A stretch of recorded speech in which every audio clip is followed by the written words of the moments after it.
Bonjour mesdames et messieurs, bienvenue à ce tout premier numéro de Prime Acti qui se passe sur différentes plateformes de votre média Prime Info Radio and Primes. Et vous pouvez nous retrouver également en ligne sur primeinfo.cd ainsi que sur nos différentes pages Facebook et Twitter. Moi c'est Rigen Shindano.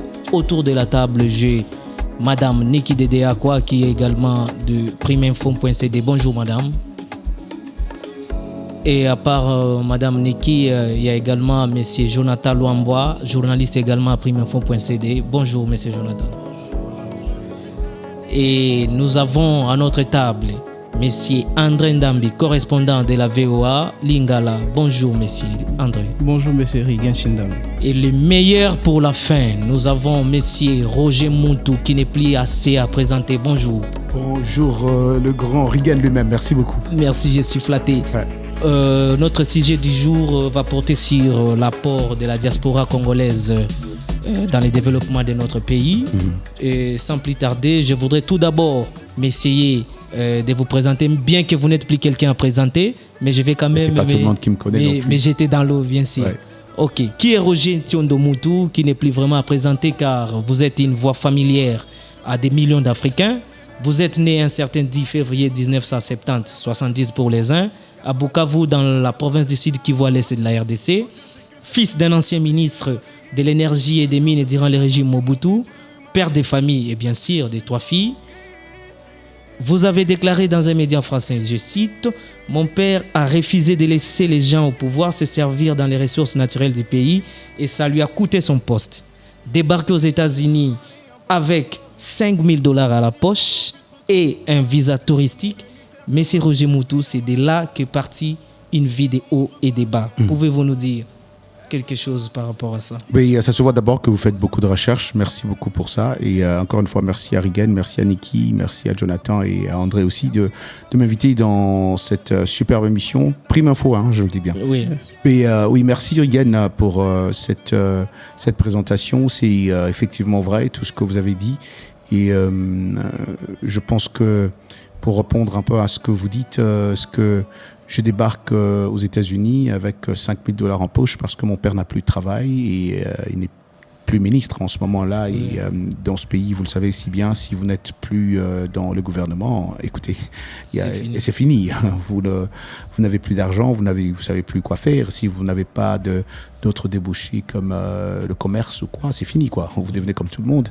Et donc déjà avoir ces $5,000 à l'étranger, me débrouiller et me battre pour finir mes études, pour continuer ma vie sans trop embêter mes parents, parce qu'en ce moment-là, mon père, mes parents ne sont plus à mesure de me supporter ou même supporter mes études. Donc en ce moment-là, vous avez accumulé des boulots à gauche à droite. Voilà, exactement, très bien. Regarde, vous connaissez, c'est un peu comme ça que ça se passe quand vous êtes à l'étranger, en Europe. Il n'y a pas papa, il n'y a pas maman. Vous devez accumuler de boulot. Vous n'avez pas comment je dirais, de l'économie en banque qui va vous faire vivre. Quand on dit ministre, les gens pensent que c'est une richesse à vie, mais ce n'est pas ça. On en voit ici dans ce pays, quelqu'un qui était ministre hier, il était bien, le lendemain, c'est fini, quoi. Ok. Ok, bon, en fait, par rapport à notre sujet du jour, la question serait, ma première question en fait, parce que toute l'équipe va vous poser des questions certainement, et ma première question c'est, pourquoi n'y a-t-il pas une synergie entre la diaspora occidentale, ou fait aux États-Unis, voire même en Europe, et ceux qui sont restés au pays? Pourquoi il n'y a pas ces liens-là qui se créent? Pourquoi il n'y a pas une sorte d'ouverture entre des communautés? Très bonne question, Rigen. Je pense que le Congolais, nous nous connaissons tous. Je prêche toujours aux étudiants, quand je parle aux étudiants de l'IFASIC et d'autres étudiants dans d'autres grandes universités. Le Congolais, nous ne nous aimons pas. Ça doit commencer par là. Nous devons nous aimer, nous devons aimer notre pays, nous devons nous respecter. Quand vous passez matin, midi, soir à insulter quelqu'un qui est de vôtre, qui vous représente à l'étranger, mais écoutez, vous cassez les barrières pour que cette synergie-là existe. Quand vous avez un exemple bête, quelqu'un comme Fally Ipupa, Ferregola, Inosbi, tous ces artistes qui vous défendent à l'étranger, et ici, dans votre pays, vous les insultez, vous les attaquez, écoutez, vous cassez cette synergie-là. Cette synergie-là ne va jamais exister. Laissez-moi juste finir, parce que je pense que dans d'autres pays, ils ne font pas ça. Pas du tout. Nous sommes le seul peuple où, aujourd'hui, il y a des gens, aujourd'hui, ils regardent Roger Muntu, on l'insulte. Pour rien. pour n'avoir rien fait du tout. Moi, je vous dis, histoire vraie, pour la petite anecdote, quand je commence à travailler pour La Voix de l'Amérique, et un monsieur a écrit sur un des sites des Congolais que Roger Montou a commencé le travail de La Voix de l'Amérique, et l'autre est venu ajouter, les commentaires étaient là, il dit non, c'est un mensonge, il ne travaille pas là-bas, c'est un garde de la sécurité à la porte, il garde le truc à la porte. Tu vois, ça c'est le Congolais. On ne peut pas accepter, nous respecter, nous appuyer, mais ça casse cette synergie, ça ne peut pas exister aussi longtemps que nous serons divisés et nous tirer en bas. Alors, qu'est-ce qu'il faudrait casser? Qu'est-ce qu'il faudrait au fait nouer pour qu'on puisse nouer ces liens-là? C'est question de mentalité et d'éducation. Ça ne doit pas commencer à ce niveau où nous sommes. Cette éducation-là doit rentrer à la base, à l'école gardienne. L'éducation du respect du pays, le civisme, le peuple, l'amour du prochain. L'éducation là-bas et aussi les églises qui prêchent n'importe quoi. Je ne sais pas qu'est-ce que les églises font ici, on en a beaucoup. C'est ça que l'église devait commencer à prêcher dans les églises. C'est cet amour du prochain, du Congolais qu'on devait cultiver dans le Congolais. Tant qu'il n'y aura pas ça, je te dis vrai, Regan, on est en train de perdre notre temps. Bon, aussi des émissions comme ce que nous sommes en train de faire. Et effectivement, heureusement que tu me poses ce genre de questions. Je m'excuse de te tutoyer. On peut se tutoyer. Pas tout. Ouais, mais ça, c'est un privilège pour moi. Merci, Regan. Mais ça, c'est une très bonne question que tu es en train de poser. Ça, c'est ce que tu es en train de faire, Regan, c'est une éducation. Les gens sont en train de nous écouter. 2, 3 personnes, 10 personnes qui nous écoutent, c'est bon, c'est déjà un changement. Mais c'est pas seulement Regan qui doit faire ça, c'est le gouvernement, c'est les écoles et tout le monde. Ok, je vois Jonathan une question à vous poser. Ouais. Voilà, j'ai une question qui me vient à l'esprit. Vous qui êtes de la diaspora, nous remarquons le plus souvent que vous qui êtes à l'étranger, vous êtes beaucoup plus unis. Et que faire pour inculquer ces valeurs d'amour, ces notions d'amour aux Congolais qui sont ici en RDC? Très bonne question, Jonathan. Très, très bonne question. Ça montre encore quand un peuple a les basiques, il a maintenant le temps d'aimer son prochain. Quand ici au Congo, vous n'avez pas le basique, vous n'avez pas l'eau, vous n'avez pas l'électricité, vous souffrez pour trouver du boulot. Il y a ce côté méchant qui entre en vous. Tu vois, cette question, c'est tellement une bonne question. Je ne sais pas si tu me comprends, Jonathan, mais quand un peuple a un basic, c'est fini. Il n'a plus le temps maintenant, il a le temps qu'on puisse partager. Voilà, on n'a pas le temps de s'inquiéter. Qu'est-ce que je vais manger aujourd'hui? Les enfants, qu'est-ce qu'ils vont manger? Est-ce qu'il y aura le transport? Est-ce qu'on ne va pas m'arrêter là-bas quand je sors ici? Il y a toute cette inquiétude en la personne de Congolais et ça crée, au fait, un mauvais cœur. La haine, la colère. Vous savez, le corps, l'esprit, le cerveau d'une personne a des limites. C'est ce que les gens ne comprennent pas. L'humain n'est pas un robot. Non. Jonathan peut être un gars très bien cool, il n'a pas de problème, il est gentil. Mais quand il sort là, il sait déjà qu'on va l'arrêter, il s'énerve. Ça change tout. Et quand il s'énerve, et Regan qui vient lui poser une question, il insulte. Parce que tout a commencé par des choses qui n'ont pas marché. Mais quand vous vivez dans un pays comme là où nous vivons, comme vous parlez de l'étranger, en Europe ou quoi, écoutez, les basiques déjà là, je n'ai pas besoin de se fâcher contre mon prochain, un ami, parce que j'ai un basic. J'y connais mon loi, je connais mon droit, je sais que le policier ne va pas me poser n'importe quel genre de questions, je sais ce que je veux lui dire. S'il essaye de me brutaliser, je sais où je vais l'accuser, je sais où il sera en trouble. Et lui aussi, il sait que je connais mes droits. Donc c'est ça la différence, je pense. Quelque part, là, je trouve que non, il y a vraiment une passion des politiques qui ressort dans les discours de M. Roger Montou. Je suis fils d'un politicien, je pense que c'est dans le sang. C'est ça. En fait, bon, par rapport à ce que vous venez de dire, c'est-à-dire, il y a un manque de politique cohérente pour essayer de mettre ces basiques comme vous les dites. Voilà, ça doit être là. Attends, c'est à nos gouvernements, aux gens qui sont... c'est à eux d'organiser cela. Écoutez, quand vous êtes au gouvernement... Vous savez, après toutes ces années, ce gouvernement qui est venu ici actuellement aussi essaye à son mieux d'échanger les choses, mais c'est quelque chose qui doit perdurer, qui doit continuer. Il ne faut pas que notre gouvernement, quand il va venir, là où l'autre gouvernement avait déjà travaillé, vous recommencez encore à zéro. Mais moi, je pense que vous, la diaspora, vous avez aussi une grande part. Parce que je pars toujours d'un exemple. Les Sénégalais, ceux qui sont en France, investissent beaucoup dans leur village, même pas dans leur ville, dans leur village. Très bien. Mais vous qui êtes de la diaspora, est-ce que vous le faites aussi pour votre pays? Alors, encore une très bonne question. Comment vous voulez que moi, je vienne investir dans mon pays, dans mon village, ou même dans ma capitale ici?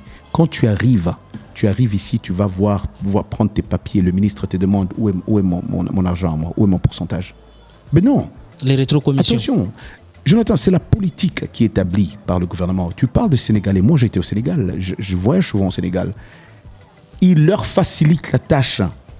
On leur dit, diaspora, revenez, il n'y a pas de taxe pour vous. Allez, construisez, on ne vous charge rien. Mais attends, qu'est-ce qu'ils vont faire? Ils vont tous se mettre là à faire des restaurants, des McDonald's. Mais quand je viens en Congolais, il y a 10 professeurs d'université aux États-Unis où j'habite. 10 Congolais.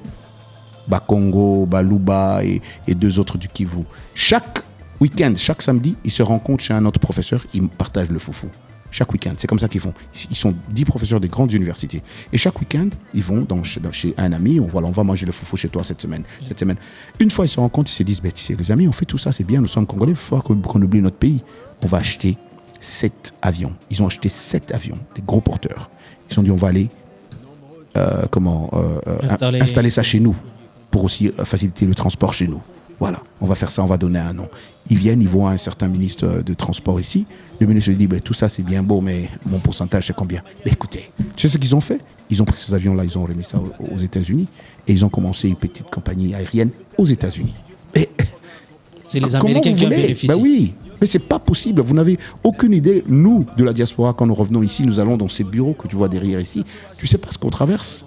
Tu sais vraiment pas ce qu'on traverse. Je suis Congolais d'origine, toi tu es aussi Congolais. Nous arrivons ici, on me dit moi je ne suis pas Congolais. Mais écoute, si vous ne me dites pas ça, moi comment cela va générer de l'emploi pour mes frères et sœurs qui sont là? J'ai pas besoin d'investir ici. Non, pas du tout. J'ai vraiment pas besoin d'investir ici. Et ok, Niki Dedeyakas, Jonathan, tu ne vas pas monopoliser la parole quand même, on va passer aussi aux autres. Niki Dedeyakas, si tu as une question par rapport à... Oui, merci. Monsieur Roger, vous êtes en train de parler on parle de rétrocommission, de ce que vous rencontrez quand vous venez au pays. Est-ce qu'au niveau de la diaspora, est-ce que vous avez déjà mené des actions pour essayer de casser cette situation? Alors, il ne faut jamais oublier, Niki, que nous sommes de la diaspora. Nous avons d'autres nationalités. Nous ne pouvons pas tout faire à votre place, vous qui êtes ici. Le problème, c'est que nous sommes limités en tant que membres de la diaspora à ce que nous pouvons faire. Nous sommes vraiment limités. Vous pouvez tout faire. Nous, alors, je vais vous dire, si vous n'êtes pas informé, YouTube est là, vous pouvez voir des images sur là. Nous avons commencé à nous battre pour vous ici. Parce que c'est quand vous entendez parler des combattants, quand vous entendez parler de tous ces jeunes-là, ne pensez pas qu'ils sont violents juste comme ça. Non, ils sont bien en fait. Ils ont leur boulot, ils mangent, ils ont leur vie.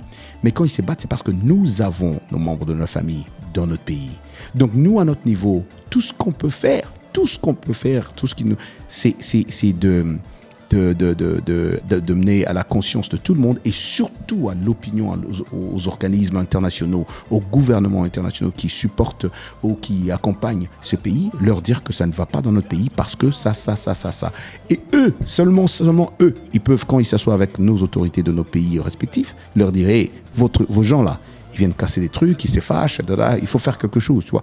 C'est là où nous sommes limités, mais nous ne pouvons pas faire plus que ça.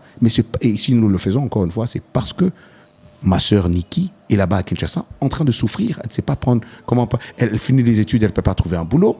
Voilà, elle veut trouver un boulot, on lui demande, voilà, pourquoi pas être ma femme avant de trouver du boulot. Ça, c'est illégal. Ça, ce sont des choses que nous levons et nous disons, ça doit s'arrêter. Mais c'est limité en ce moment-là. Et même quand nous faisons cela, on nous met des embargos, on ne peut pas atterrir ici, on ne peut pas entrer ici, on va t'arrêter. C'est un peu ça. C'est juste question de marcher et nous le faisons régulièrement. Eh bien, j'ai une autre question. Pourquoi les élections se présentent et pourquoi passer par ces organisations? Pourquoi ne pas trouver quelqu'un qui pourra porter votre voix aux élections. Et alors qu'il y a... Je n'ai pas compris cette question, pardon, Niki. Oui, je suis en train de dire, au lieu de... Parce que vous venez de dire qu'il vous arrive de passer par des organismes internationaux pour faire passer vos doléances. Donc je me dis, les élections se présentent. Pourquoi ne pas désigner une personne de la diaspora? Des élections de la diaspora. Des élections qui Pourquoi ne pas vous représenter aux élections qui se présentent d'ici décembre? Nous représenter où? Ici? Oui, ici au Congo. Ouais. Mais pour votre information, nous avons des gens qui se représentent ici. Il y a aussi un ministère des Congolais des étrangers déjà. Oui, nous avons des gens qui sont représentés ici. Nous avons des gens de la diaspora qui viennent ici effectivement pour répondre à votre question. Ils sont là, ils viennent. Il y en a. Maintenant, je peux même citer les noms. Quand je suis arrivé ici, j'ai vu 2 ou 3 qui sont venus ici. Ils sont ici pour poser la candidature et nous représenter. Ils sont là. Mais voilà. Roger, moi j'ai une autre préoccupation. Ouais. Vous-même qui êtes de la diaspora, il y a certains d'entre vous qui ont été élus ici au pays, mais malheureusement, ce qu'ils nous ont promis, c'est pas ce qu'ils font. Qu'en dites-vous? Alors, je dis que encore une fois, Jonathan, je te parlais de basic. Je te parlais de même l'éducation de base. J'ai parlé à certains amis ici, ils me disent exactement ce que tu dis. Et je suis d'accord avec toi. J'ai dit, mais vous qui restez dans la diaspora, vous venez ici, vous ne changez pas les choses et vous empirez même la situation. Ils m'ont dit ceci, Roger, tu n'as aucune idée. Quand tu viens ici, tu vas danser comme tout le monde. Ça, c'est dangereux. Ça, c'est dangereux. Ils m'ont tellement dit ça que même moi, j'ai cru. Même moi, je me suis dit, ben, vous avez raison. Et c'est peut-être plus fort que moi. C'est peut-être moi qui ne comprends pas. C'est peut-être nous qui voyons de loin. Parce que oui, ils viennent. Écoute, 2-3 personnes viennent ici de la diaspora. Tu as des centaines, des milliers de personnes ici. Tu te dis, hey, petit, calme-toi. C'est pas toi qui vas changer les choses ici. Entre seulement dans le truc. Mais écoute, tu es seul. Tu vas vraiment pas changer les choses. Tu es limité. Tu es ce que les Américains appellent powerless. Powerless, ça veut dire que tu n'as pas de force. Tu n'as pas de power. C'est ça, powerless. Donc, tu te retrouves, ok. Tu vas, écoute, si tu commences à faire la tête là, on te coupe, c'est fini, reste là-bas. On n'a même plus besoin de toi, tu es perdu. Donc, quand tu es powerless comme ça, je pense que ça doit être collectif. Je pense pas personnel. Écoute, il y a des héros qui sont sortis, tu vois. Ça fait longtemps qu'on n'a pas quelqu'un comme Lumumba, des gens qui pouvaient se lever et parler et même être tués. Voilà. Et ça... malheureusement, c'est ça. Et je suis d'accord avec vous, oui, c'est pas parce que nous sommes de la diaspora que nous venons ici et nous devons automatiquement changer les choses. Non, cela doit être aussi une politique qui est facilitée par les gens qui sont en place. Est-ce qu'il n'y a pas un autre moyen de contourner tout ce qui est tralala avec la politique et avec tout ce qui a des démarches politiciennes et ainsi de suite, de les contourner un tout petit peu? Parce que si, à vous entendre parler comme ça, vous qui côtoyez les membres de la diaspora qui sont ici, donc on peut se dire qu'il n'y a plus d'espoir, tout est noir chez nous. Je ne dirais pas que tout est noir parce que, sérieusement, nous de la diaspora, nous voyons avec ce gouvernement, en tout cas en place, il y a une certaine volonté. En tout cas avec ce gouvernement. On a commencé à sentir. Peut-être pas un changement palpable au niveau, mais vraiment on voit un changement, une volonté de changer les choses. Donc on ne peut pas dire que tout est en noir. Moi je suis de ceux-là qui pensent que ce pays où nous sommes, retenez ce que je vous dis aujourd'hui, retenez ça aujourd'hui et la date, ce pays ira trop loin. Ce pays sera la lumière du monde. Retiens ça, crois-moi.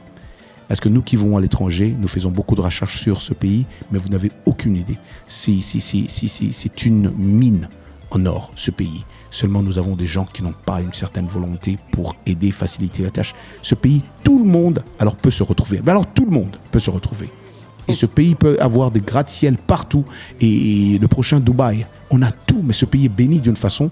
C'est question de volonté. Merci. Ok, monsieur André Ndambi, si vous avez également une question, vous êtes le seul qui n'a pas encore réagi à ce moment.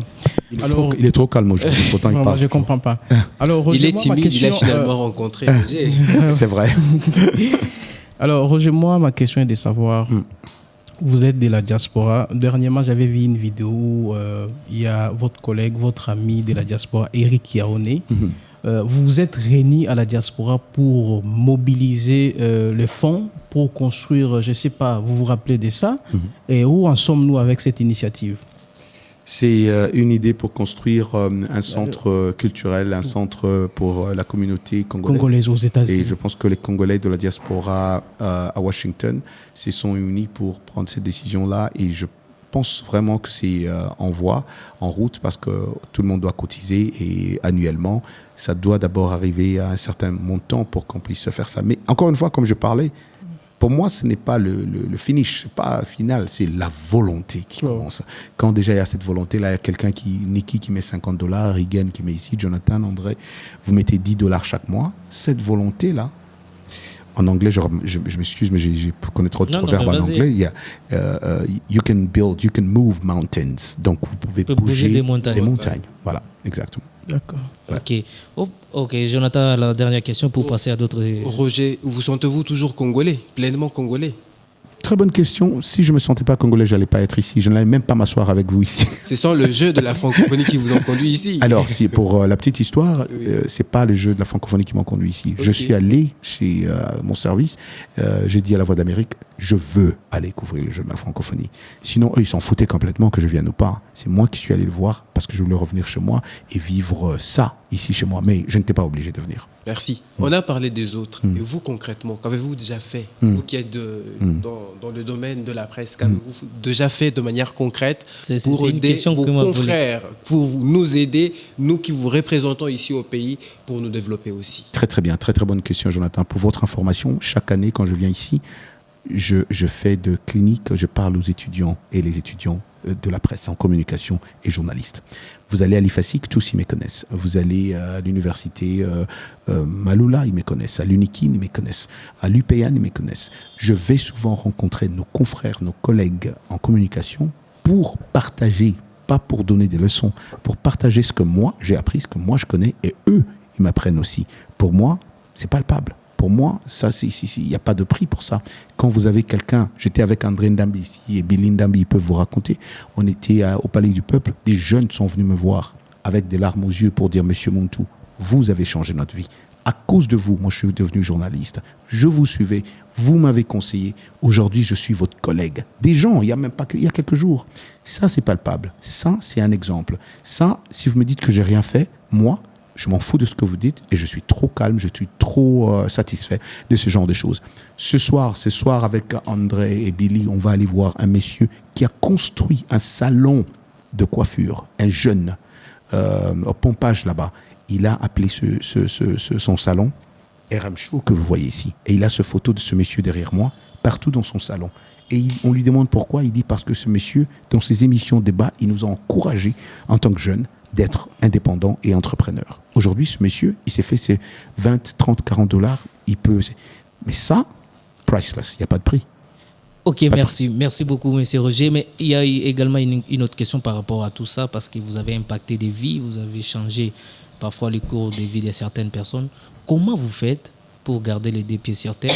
Parce que nous savons, dans les jeunes congolais, quand on atteint un certain niveau, on prend la grosse tête. Comment vous faites pour garder les deux pieds sur terre et être aussi sobre?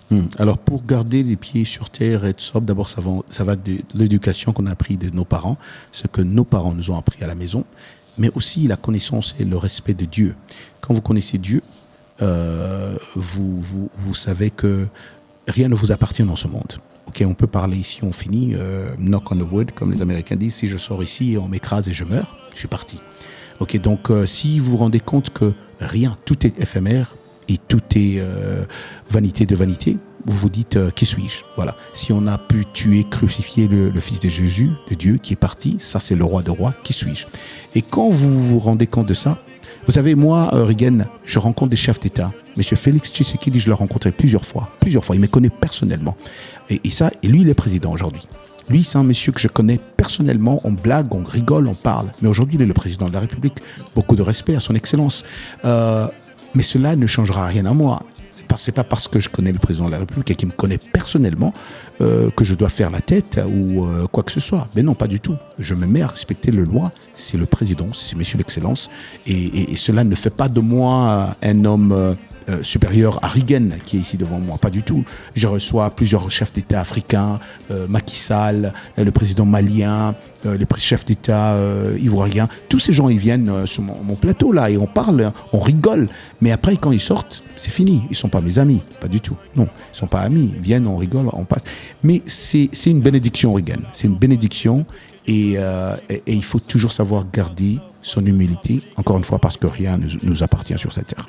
Ah oui, ça c'est une belle leçon. André Ndambi, si vous pouvez revenir. Oh, Jonathan, alors vas-y. André n'a plus de questions. J'ai tout répondu. N'a plus d'inspiration. Quand tu le vois comme ça, là, j'ai tout répondu. Roger, mais c'est Jonathan qui me tue maintenant. Beaucoup de questions là. Arrête avec tes questions. Ne peut-on pas rêver avoir un jour RM Show ici à Kinshasa? C'est-à-dire, RM Show est à Kinshasa, qu'est-ce que vous voulez dire? Non. Pas la production américaine, une production locale. Locale ici à Kinshasa. Donc, que le Congolais écoute RM Show à partir d'ici et produit par ces entre guillemets qui ont bénéficié de votre expérience et votre expertise pour devenir grand animateur ou grand journaliste de ces pays. C'est pas du tout impossible, Jonathan, et j'en ai parlé d'ailleurs aux étudiants aussi dernièrement. C'est question de temps, mais je leur ai dit que ça a toujours été pour moi un rêve. C'est un rêve peut-être qui n'est pas encore réalisé, mais c'est vraiment un rêve. Je le disais, je ne sais pas, quelqu'un, je ne sais pas si c'était à Billy ou qui, que je pense que c'était quelqu'un à l'hôtel où j'habite, que je veux avoir un immeuble ici à Gombe où vous voyez que c'est aussi RM et qui est produit et où il y a un centre de formation pour des gens qui veulent se développer dans ce sens. Donc c'est un rêve, Jonathan. Ok. Donc ça pourrait aussi s'étendre à un média installé ici. Ah oui, pourquoi pas. Ouais. Ok, Madame Neki, avez-vous une question? Justement, je ne sais pas, nous tendons vers la fin. Ce que vous dites aux jeunes quand vous venez ici au pays, aux jeunes d'Elifasik, de l'UPN, est-ce que maintenant l'occasion vous est donnée, qu'est-ce que vous pouvez dire s'il faut dire quelque chose aux jeunes? Aux jeunes. Qu'est-ce que vous pouvez dire? Et aux jeunes, Niki, c'est aux jeunes de médias ou aux jeunes? Oui, aux jeunes de médias, parce que nous parlons de médias. De médias, ouais. Je pense que ce que je veux leur dire pour cela, merci pour cette plateforme encore une fois, parce que là, au moins, on peut parler à un grand nombre de gens qui nous écoutent de partout, en tout cas. Je pense que c'est de leur dire d'abord de les féliciter d'exercer ce métier noble que nous faisons aujourd'hui. C'est pas un métier facile du tout, on le sait, mais nous aimons ce que nous faisons, nous tous ici sur cette table, on voit l'enthousiasme, on est tous là-dedans, nous sommes de la communication, nous sommes collègues journalistes. Félicitations d'avoir choisi ce métier, c'est un métier noble. Je sais, je comprends les frustrations, et les frictions, les difficultés qui existent, peut-être même plus que nous qui sommes à l'étranger. Je le sais parce que c'est mon pays d'origine, mais de ne pas croiser les bras parce que aujourd'hui aussi, il y a certaines personnes où vous pouvez pointer qui sont en train de faire le changement, qui sont en train de créer des entreprises, qui sont en train d'essayer de changer l'image de cette presse, de ce média, de cet environnement médiatique ici en RDC. Et ça, ce sont des choses à encourager.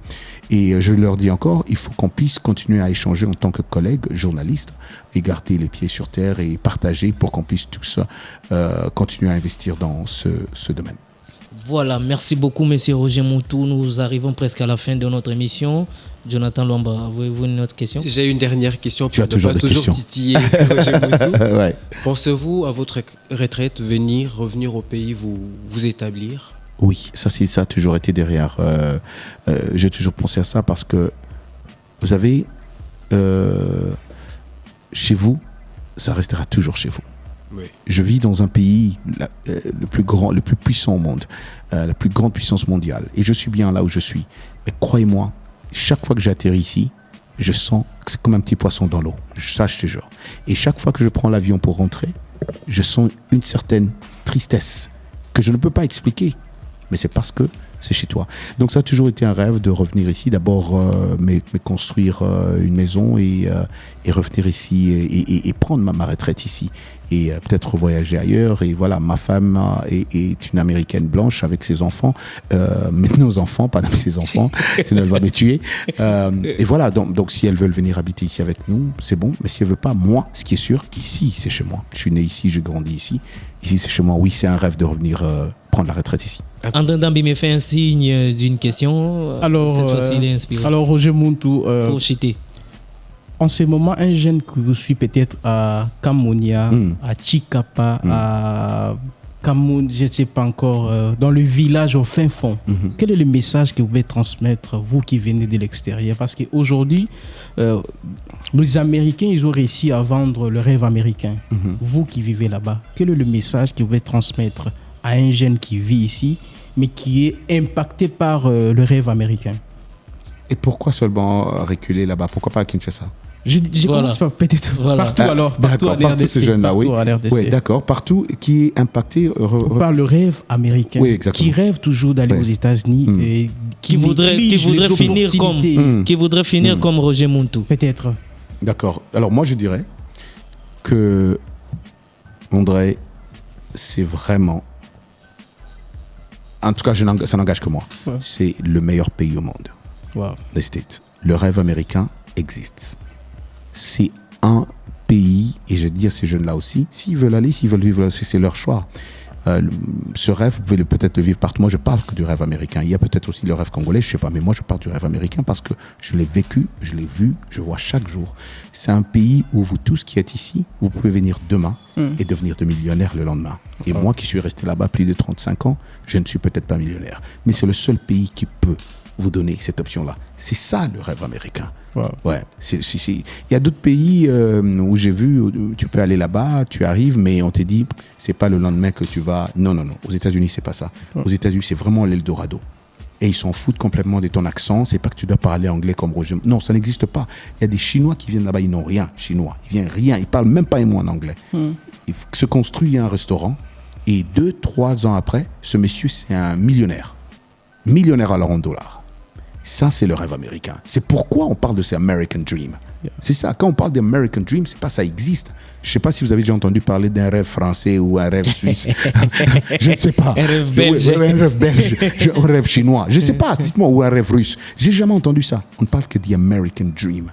C'est parce que c'est ça ce pays ici, on vous a jamais très bien expliqué. C'est parce que c'est un pays, ce n'est pas facile, je ne dis pas ça. Ouais. Non. Mais c'est parce que c'est un pays où vous pouvez venir aujourd'hui, vous vous dites, dans 5 ans, dans 5 ans, je veux devenir docteur. Et vous allez devenir docteur. Un message à Lingala,